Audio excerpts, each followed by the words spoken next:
இயேசுவின் நாமத்தினாலே இந்த மதிய வேளையிலே உங்களை அன்போடு விட வாழ்த்துகிறேன். குயவனே இந்த நிகழ்வின் அடிப்படையிலே ஜெபத்தின் மேன்மையை குறித்து நாம் தியானித்துக் கொண்டிருக்கின்றோம்.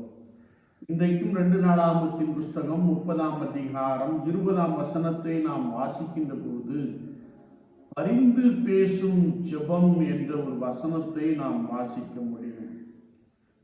கர்த்தர் எசேக்கியாவின் விண்ணப்பத்தை கேட்டு ஜனங்களுக்கு அனுகூலம் செய்தார் என்று கர்த்தருடைய வார்த்தை சொல்லுகிறது.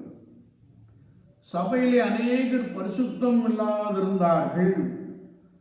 ஆகையால் ஜனங்களை குறிப்பாக சுத்தம் இல்லாதவர்களுக்காக பஸ்கா ஆட்டுக்குட்டியை அடித்தார்கள். பஸ்கா ஆட்டுக்குட்டியை அடித்து அவர்கள் மீது அதன் இரத்தத்தை தெளித்தார்கள்.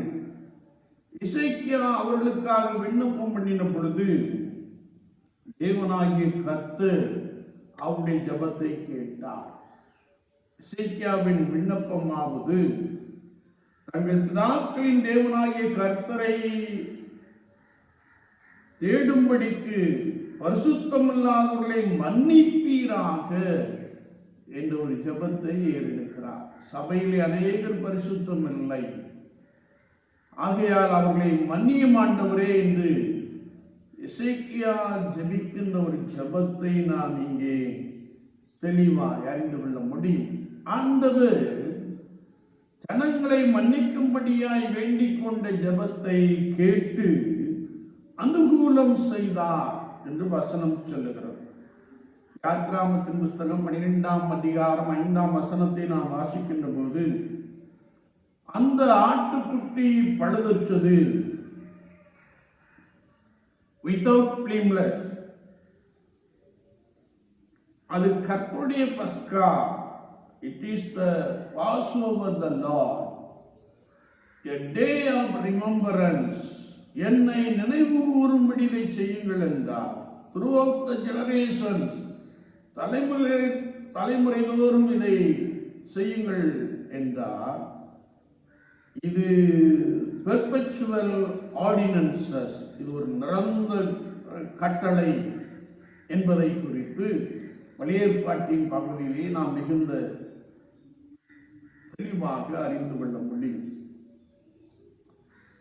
யோவான் ஆண்டவரை குறித்து அறிமுகப்படுத்தின பொழுது யோவான் 1ஆம் அதிகாரம் 29 மற்றும் 36 வசனங்களை நாம் வாசிக்கின்ற போது உலகத்தின் பாவத்தை சுமந்து தீர்க்கிற தேவாட்டுக்குட்டி என்றார். இதோ தேவாட்டுக்குட்டி என்று கர்த்தராகிய இயேசு கிறிஸ்துவை பழுதற்ற ஆட்டுக்குட்டியாக யோவான் தீர்க்க தரிசனமாக கூறுகின்ற ஒரு வார்த்தையை நாம் இங்கே பலமாய் அறிந்து கொள்ள முடியும். வேதம் சொல்லுகிறது, 1 யோவான் 1:7 நாம் வாசிக்கின்ற பொழுது இயேசு கிறிஸ்துவின் ரத்தம் சகல பாவங்களை நீக்கி நம்மை சுத்திகரிக்கும். ஆண்டவராகிய இயேசு கிறிஸ்து பேதுருவை பார்த்து பரிசுத்த யோவான் 13:8 நாம் வாசிக்கிறோம், நான் உன்னை கழுவாவிட்டால் என்னிடத்தில் பங்கில்லை என்று சொல்லுகிற ஒரு வசனத்தை நாம் வாசிக்க முடியும்.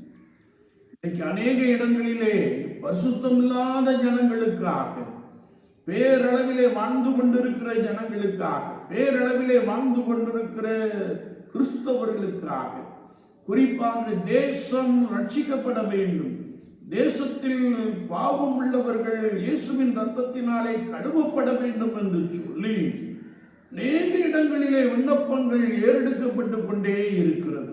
இந்த விண்ணப்பத்தை கர்த்தர் கேட்கிறார். எசேக்கியா சபையிலே பாவமில்லாத பரிசுத்தமில்லாத ஜனங்களுக்காக வேண்டிக் கொண்டார். ஆண்டவர் அந்த விண்ணப்பத்தை கேட்டார். என்னை கேட்டுக்கொண்டிருக்கிற என் அன்பு சகோதரனே சகோதரியே, கடைசி காலத்திலே வாழ்ந்து கொண்டிருக்கிற நாம் பாவத்திலே உழந்து கிடக்கின்ற ஜனங்களுக்காக, பரிசுத்தமில்லாத ஜனங்களுக்காக நாம் கர்த்தரை நோக்கி வேண்டிக் கொள்ளுகின்ற பொழுது அவர் அந்த விண்ணப்பத்தை கேட்டு ரட்சிக்கிறார்.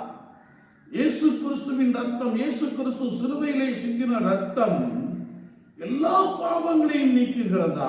சிறிதாய் இருந்தாலும் சரி, பெரிதாய் இருந்தாலும் சரி, மிகப்பெரிய கொடூரமான மனிதனாய் இருந்தாலும் சரி, ஆனால் இயேசுவண்டை வருகின்ற பொழுது அவர் சிலுவையிலே சிந்தின ரத்தத்தினாலே நம்மை கழுவி சுத்திகரித்து பரிசுத்தமுள்ள ஒரு மனிதனாய், பரிசுத்தமுள்ள ஒரு மனுஷியாய் மாற்றி விடுகிறார் என்று வேதம் சொல்லுகிறார்.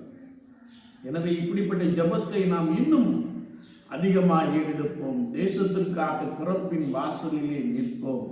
பரிசுத்தம் இல்லாதவர்களுக்காக கர்த்தருடைய சமூகத்திலே நாம் விழுந்து கிடப்போம். ஆண்டவர் அந்த ஜெபத்தை கேட்டு பெரிய ரட்சிப்பை தேசத்திலே உண்டு பண்ண போதுமானவராக இருக்கிறார். ஆமென், ஆமென்.